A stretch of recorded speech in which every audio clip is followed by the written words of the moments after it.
कांत महाराज की जय।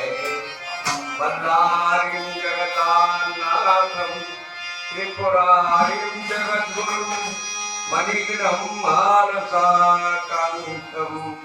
वन्दे स्वकुलदैवतं।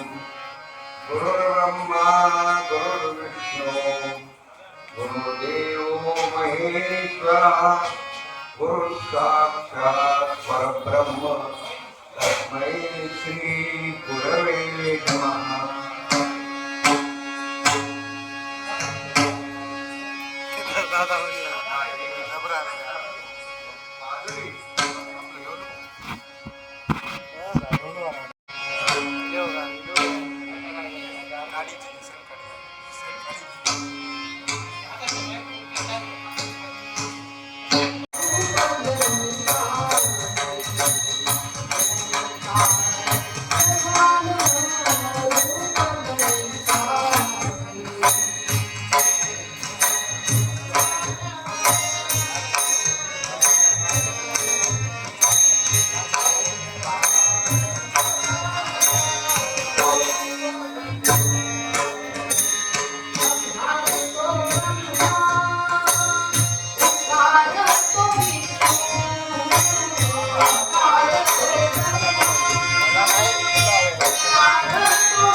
किंवा वेदांमध्ये त्याचं वर्णन पण करते. अगदी कृष्णाय वासुदेवाय हरे परमात्माने पण म्हटले.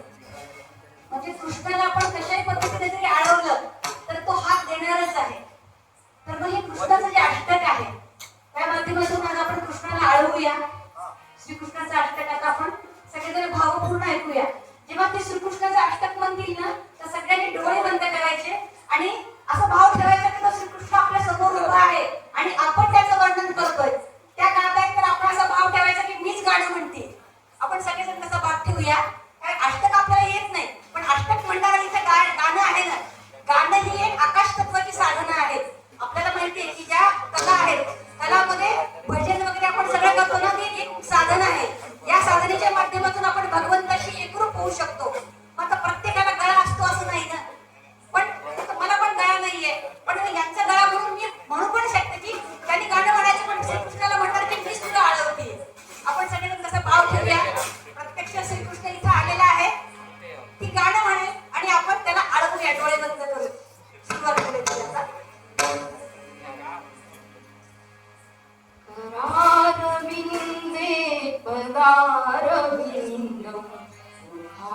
चरणविंदे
सगळ्यांनी श्रीकृष्णाला अनुभवलंच आहे, सगळ्यांचा भाव जागृत झालेला आहे असं आपण समजूया. आणि श्रीकृष्ण तत्व इथं आलेलेच आहे. आता हा श्रीकृष्ण जेव्हा अर्जुनाला गीता सांगतो बघा, आता आपण त्याचं वर्णन केलं तर तो आलेलाच आहे. तर ह्या दोघांचा जो संवाद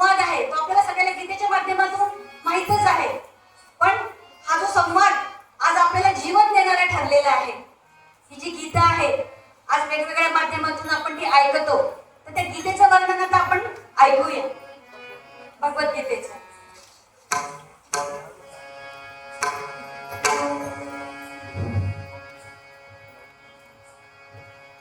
कितीही ऐकली तरी राहते अतृप्तच ही श्रुती. कितीही ऐकली तरी राहते अतृप्तच ही श्रुती. ज्ञानामृतचे पुन्हा करावे कथन मला श्रीपती. ज्ञानामृतचे पुन्हा करावे कथन मला श्रीपती.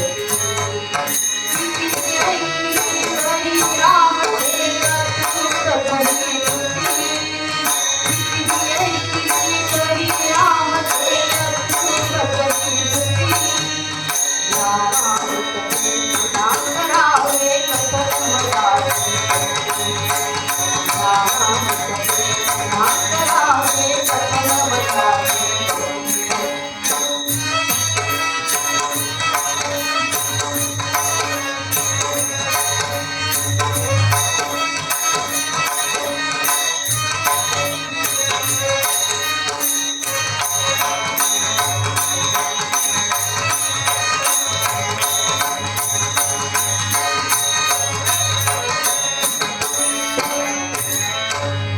देवांचे देववतीचे रूप तुझे योगेशा. देवांचे देववतीचे रूप तुझे योगेशा. व्यास महर्षी देवर्षी तूच सांगती भाषा. व्यास महर्षी देवर्षी तूच सांगती भाषा. तूच ब्रह्मण तूच सत्यची परम पुण्य सरस्वती. तूच ब्रह्मण तूच सत्यची परम पुण्य सरस्वती. ज्ञानामृतचे पुन्हा करावे कथन मला श्रीपती.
आहे तो तुम्ही सगळेजण भजनात म्हणतच असता, पण त्याचं जे आज जे वर्णन आहे ना ते थोडंसं आपण वेगळ्या प्रकारे करणार आहोत.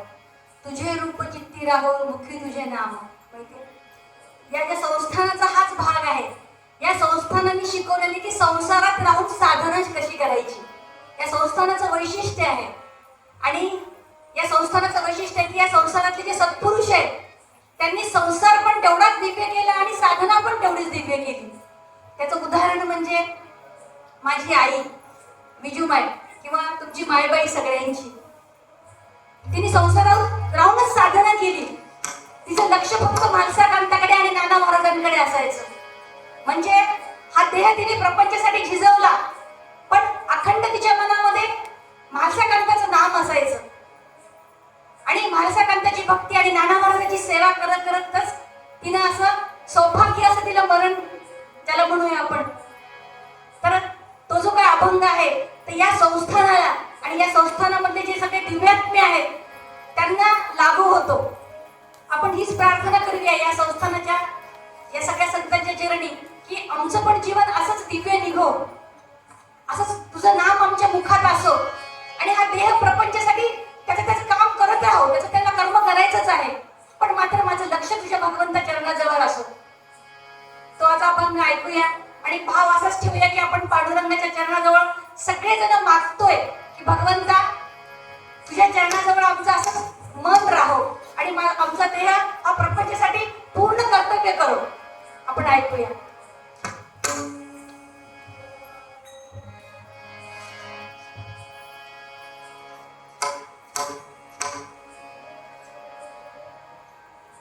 तुझे रूप चित्ती राहो मुखी तुझे नाम.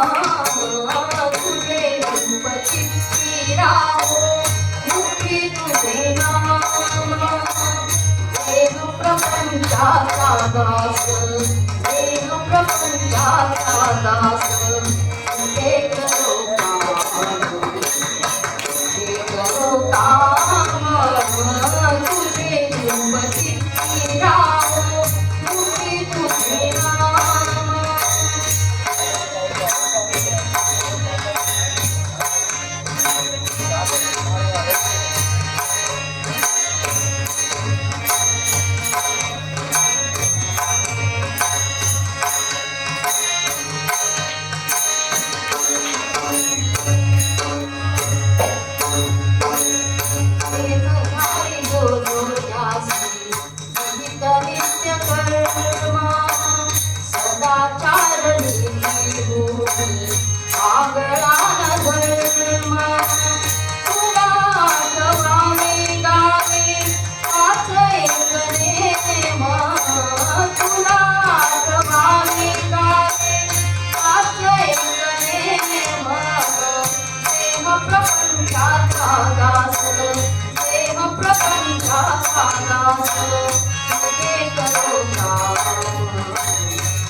आपल्या मनामध्ये आईला जेव्हा आपण हाक मारतो त्यावेळेस असं वाटतं की पटकन तिच्या कुशीत जावं, कारण तिच्या कुशीशिवाय जगामध्ये असं म्हणजे थांबण्याचं स्थान कुठलंच नाहीये आणि तिची कुशी इतकी व्यापक आहे.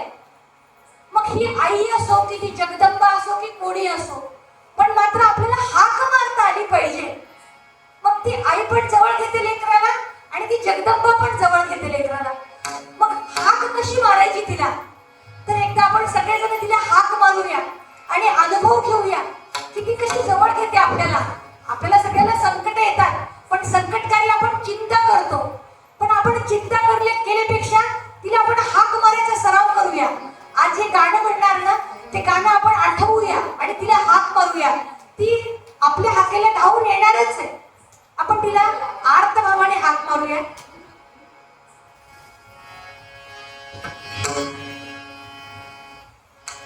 माय भवानी तुझे लेकरू कुशीत तुझी आई सेवा मानून घे आई सेवा मानून घे आई. माय भवानी तुझे लेकरू कुशीत तुझी आई सेवा मानून घे आई सेवा मानून घे आई. तू विश्वाची दिली माया तू शीतल छायेची काया.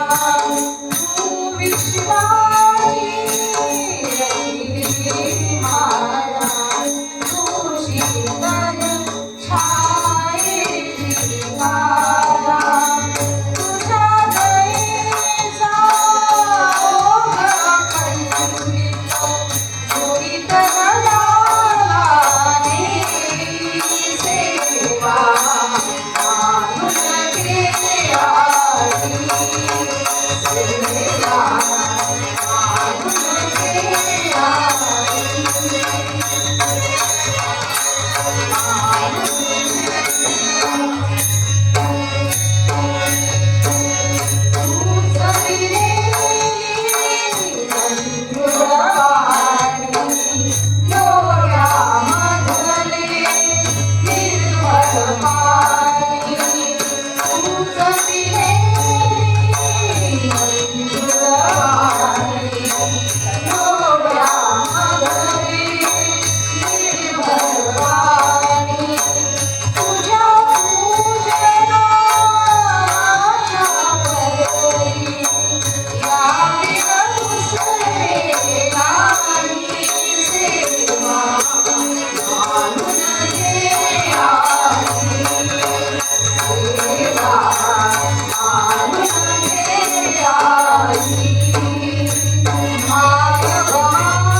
आपलं मगाच शबरीचं वर्णन चाललं होतं की शबरीची इतकी भगवंतावरती अतूट भक्ती होती की ती आधी बोर खाऊन बघायची की भगवंताला ते आंबट नको लागायला, पण तिला हे कळत नव्हतं की ते उष्ट बोर आहे, पण मुखामध्ये भगवंताचं नाम आहे.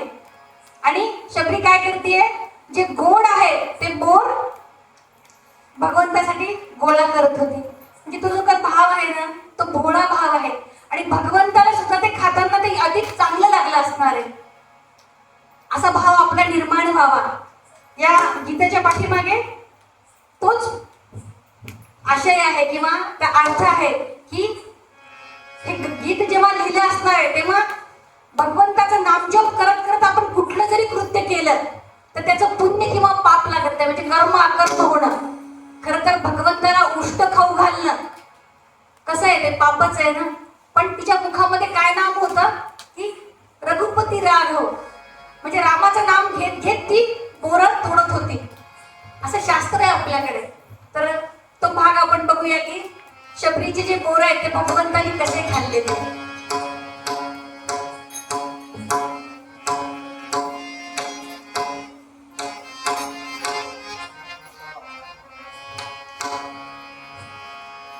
रघुपती राघव गजरी गजरी, रघुपती राघव गजरी गजरी, ओढत मोरे शबरी शबरी, ओढत मोरे शबरी, रघुपती राघव गजरी गजरी, रघुपती राघव गजरी गजरी, ओढत मोरे शबरी शबरी, ओढत मोरे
Hare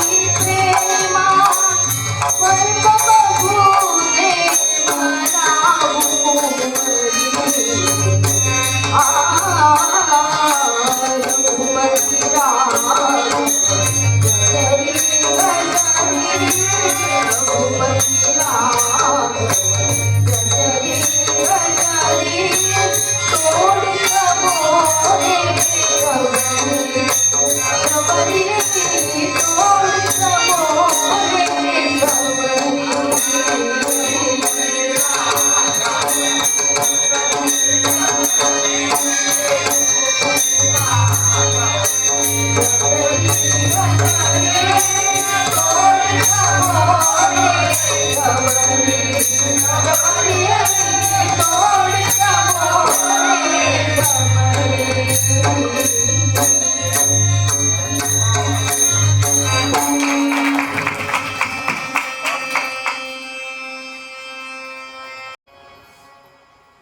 प्रेमाचा शेवट म्हणजे काय असतो माहितीये ना? वेड लागणं. आपण म्हणतो ना की काय वेड्यासारखं करतो, वेड लागलं. पण हा वेड देवाच्या बाबतीत लागणं खूप महत्वाचं आहे. इतर गोष्टीच्या बाबतीत वेड लागलं की मग ते इस्पितळात घेऊन सोडावं लागतं. तर मग हे जे वेड आहे ते कुणाला कुणाला लागलं होतं? सगळ्यांना माहिती आहे की कृष्णाचं वेड कोणाकोणाला लागलं होतं? गोपीला, राधेला.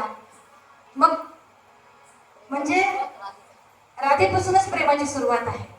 म्हणजे शुद्ध प्रेमाची जी धारा आहे, राधा राधा राधा राधा, आपण उलट जरी धारा धारा म्हटलं तर ती राधा राधा तयार होते.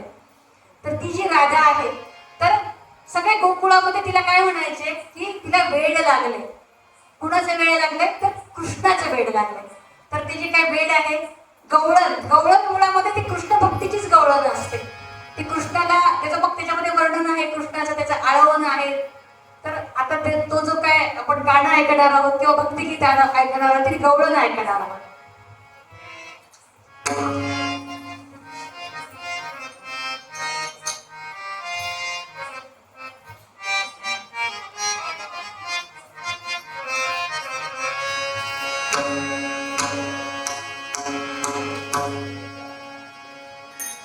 तो सांगे ज्याला त्याला, तो सांगे ज्याला त्याला, वेड लागले राधेला, वेड लागले राधेला.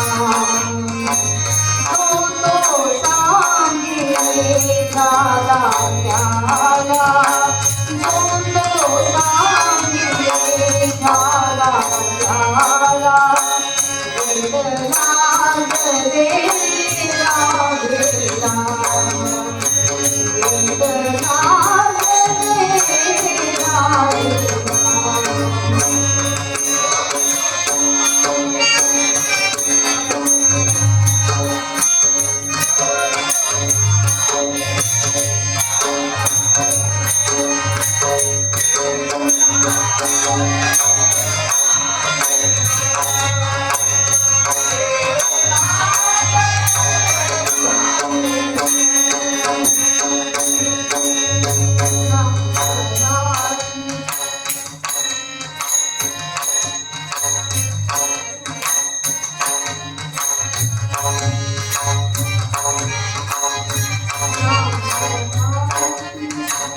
ॐ